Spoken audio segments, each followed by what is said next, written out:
Good morning students. Class 11th, जैसा कि आपका चैप्टर चल रहा है लता मंगेशकर, उससे संबंधित आपको कुछ क्वेश्चंस बताए थे। यहाँ पे कुछ और क्वेश्चंस हैं जो इस प्रकार है। चित्रपट संगीत ने लोगों के कान बिगाड़ दिए हैं, अक्सर ये आरोप लगाया जाता रहा है। इस संदर्भ में कुमार गंधर्व की और अपनी राय लिखी है। जैसा कि मैंने आपको पहले बताया था कि भारतीय संगीत के क्षेत्र में बात करें लता का तो एक बहुत बड़ा योगदान है, और वही चीज यहाँ पर हमें इस पाठ के माध्यम से पता चलती है। लता ने किस प्रकार से गायकी के क्षेत्र में पदार्पण किया। उससे पूर्व नूरजहां का सिक्का चलता था, लेकिन जैसे ही लता ने भारतीय संगीत को अपना स्थान या अपने समय दिया, वो बहुत ही शीघ्रता से इस ऊंचे पद पर पहुंच गए। उसके बाद शायद ही कोई ऐसा रहा जो पार्श्व गायिका उसके बराबर का मुकाबला कर सकी हो। लेकिन जैसे कि आलोचकों का मत होता है कि बहुत से कहते हैं कि चित्रपट संगीत ने लोगों के कान बिगाड़ दिया था, तो उनकी रुचि में परिवर्तन कर दिया। पहले संगीत था जो उच्च दर्जे का, अव्वल दर्जे का माना जाता था, और हो सकता है चित्रपट संगीत की जो बोल हैं वो बहुत अधिक सस्ते हो गए, तो इससे लोगों के कान भी बिगड़े। लेकिन हम इस विचार से पूर्ण तरह से सहमत नहीं है, क्योंकि कारण यह है कि चित्रपट संगीत ने जहां हो सकता है कि लोगों की रुचियों का ध्यान में रखा है, हो सकता है उस पर आरोप प्रत्यारोप लगे हों, लेकिन सबसे बड़ी बात यह है कि उसने संगीत को आम आदमी तक पहुंचा दिया। वो व्यक्ति जो कभी हो सकता है कि संगीत की कह सकते हो प्रारंभिक जानकारी भी नहीं जानता, उसके शास्त्रीय संगीत के नियम कायदों इनको से अपरिचित था, वो इनसे कोई मतलब नहीं रखता। वो सिर्फ एक बात जानता है किस प्रकार से 2 या 3 मिनट का गीत है जिसे सुनकर वो भाव विभोर हो सकता है, आनंद की प्राप्ति कर सकता है और गुनगुना सकता है। तो ये जो श्रेय जाता है वो श्रेय जाता है लता को। लता ने 2 या 3 मिनट के अंदर व्यक्तियों में इतनी मिठास और इतना कह सकते हो रसानुभूति करवाई है कि वो व्यक्ति उन 3 घंटे की महफिल को भूल जाता है और इसी में आनंद की प्राप्ति करता है। शास्त्रीय संगीत के समर्थक अक्सर ये आरोप लगाते हैं कि चित्रपट संगीत ने लोगों के कान बिगाड़ दिए। कुमार गंधर्व उनके इन आरोपों को सिरे से नकारते हैं। वे मानते हैं कि चित्रपट संगीत ने लोगों के कान सुधारे हैं, इसके कारण लोगों के सुरीलेपन की समझ हो रही है। आज हो सकता है कि बहुत से ऐसे छोटे बच्चे हैं जो कि बड़े सुर में और बड़े लय में गाते हैं, उसके लिए बड़े अभ्यास की आवश्यकता है, लेकिन बच्चों ने दिन प्रतिदिन मन ही मन में गीत गाकर या हो सकता है किसी प्रकार से गीतों का अनुसरण किया, और उसी कारण उनकी जो स्वर साधना है वो बहुत अधिक परिपक्व हो गई है और उसे बड़े आसानी से गा लेते हैं। उन्हें तरह तरह की लय सुनाई दे रही है। आम आदमी को लय की सूक्ष्मता की समझ आ रही है। इसने आम आदमी के संगीत विषय का भी रुचि पैदा किया है। आज आज आम आदमी भी कभी न कभी किसी न किसी माहौल में गुनगुनाता हुआ नजर आता है। ये उसकी बहुत बड़ी विशेषता है।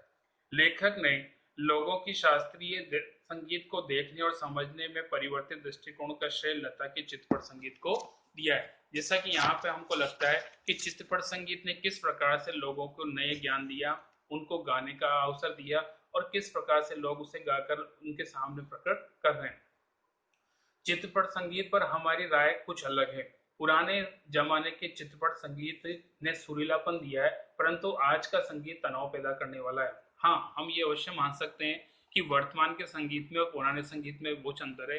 पहला का संगीत जहाँ मधुर था और कोमलता था, आज हो सकता है उसमें कई हद तक भद्दापन और फुहड़पन दिखता है, और यही हो सकता है संगीत के प्रति रुचि कम पैदा करता है। आपने अपने घर पे अपने परिवार के बुजुर्गों के माध्यम से सुना होगा कि वास्तविक जो गीत होते थे वो पहले के होते थे। पहले के गीत कहानी से जुड़े होते थे, उस फिल्म या उससे संबंधित जो विषय वस्तु उसको आधार बनाते थे और साथ में चलते। आजकल के गीतों का न तो कोई सामंजस्य होता है, न कहानी से का कोई संबंध, इसलिए उनको अनावश्यक ही रूप से कहीं कहीं जोड़ दिया जाता है, जिनका कोई आपस में सामंजस्य देखने को नहीं मिलता। अब गानों में अश्लीलता बढ़ गई है। हाँ, कान फोड़ू संगीत का फैलाव हो रहा है। आज हो सकता है बहुत से ऐसे गीत सुनने को मिलते हैं जिनका कोई अर्थ नहीं होता है, या हम ये कह सकते हैं कि जिनको सुनने के बाद हमें किसी प्रकार की रस की अनुभूति न के बराबरी होती है। धुनों में ताजगी नहीं आ रही है। हो सकता है कि पुराने गानों को रीमेक करके या हो सकता है किसी प्रकार से उन्हीं में बदलाव कर करके बार बार इस्तेमाल किया जा रहा है, इसलिए व्यक्ति का उनसे मन हट जाएगा। जैसा कि हम आज वर्तमान देखते हैं बहुत से पुराने गीतों को रीमेक करके रखा जाता है। अगर उन्हीं गीतों को वापस अगर हम सुनते हैं तो उनका जो ओरिजिनल गीत है उस गीत को सुनने का भी भाव मन से हट जाता है। या हम कह सकते हैं कि हमारे जो परिवार के बड़े व्यक्ति हैं, अगर उनके सामने पुराने गीतों को रीमेक आज के सुना जाता है तो उनका ध्यान और उनका जो मन है वो जो पुराने गीतों पे रहा है वो धीरे धीरे नए पे भी समाप्त हो जाएगा और पुराने से भी कम हो जाएगा। तो यहाँ पे हम कह सकते हैं कि ये संगीत को बनाना और बिगाड़ना दोनों व्यक्तियों पे निर्भर करता है। आज चित्रपट संगीत तेज भागती जिंदगी की तरह हो रहा है। आज हो सकता है कि उसमें नई धुनें तो मिलती है, लेकिन उसके अंदर फुहड़पन, भद्दापन भी देखने को मिलता है। शांत और गंभीरता जो पहले थी, साथ में उसके अंदर रवानगी थी जो कथा को, और साथ में कह सकते हो कि उस फिल्म की विषय वस्तु का आधार बन के बनता था, वो आज धीरे धीरे समाप्त हो गया, क्योंकि उसमें कोई सामंजस्य नहीं मिलता है। नेक्स्ट क्वेश्चन, शास्त्रीय एवं चित्रपट दोनों प्रकार के संगीतों के महत्व का आधार क्या होना चाहिए? कुमार गंधर्व की इस संबंध में क्या राय है? आप उसके बारे में क्या सोचते हैं? कुमार गंधर्व का स्पष्ट मत है, चाहे शास्त्रीय संगीत हो या चित्रपट संगीत, वही संगीत महत्वपूर्ण माना जाएगा जो रसिकों और श्रोताओं को अधिक आनंदित कर सकेगा। सबसे बड़ी बात यह आती है कि संगीत का मतलब ही तभी है जब उसको सुनने वाला और महसूस करने वाला आनंद की अनुभूति कर सकता है। अगर उसे संगीत सुनने के बाद किसी प्रकार का रस की अनुभूति नहीं होती है या उसे आनंद की प्राप्ति नहीं होती है, तो उस संगीत का कोई महत्व नहीं रह जाता। दोनों प्रकार के संगीतों का मूल आधार होना चाहिए रंजकता, अर्थात मनोरंजन, लोगों का रस की अनुभूति। इस बात का महत्व होना चाहिए कि रसिक को आनंद देने का सामर्थ्य किस गाने में कितना है।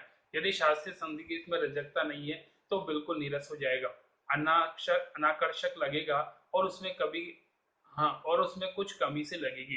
गाने में गानपन का होना आवश्यक है। गाने की सारी मिठास, सारी ताकत उसकी रंजकता पर अवलंबित रहती है, और रंजकता का मरु रसिक वर्ग के समक्ष कैसे प्रस्तुत की जाए, किस रीति में उसकी बैठक बिठाई जाए और श्रोताओं से कैसे सुसंवाद साधा जाए, इसमें समाविष्ट है। कुल मिला के गीत का जो प्रेजेंटेशन होगा, या कह सकते हो गीत को जो प्रस्तुत किया जाएगा और वो लोगों तक कैसे पहुंचेगा, लोगों पे उसका क्या प्रभाव पड़ेगा, उनकी जीवन शैली में उसका क्या महत्व है, किस प्रकार से रस की अनुभूति करेंगे, इन सब पे ध्यान देने की आवश्यकता है। अतः लेखक का बिल्कुल मत बिल्कुल सत्य है कि हमारी राय में भी उनके समान ही है, अर्थात जिस प्रकार से लेखक ने माना है ठीक हम भी वैसे मानते हैं कि दोनों संगीत अपना अपना महत्व रखते हैं। चित्रपट संगीत का अपने स्थान पे महत्व है और शास्त्रीय संगीत का अपने स्थान।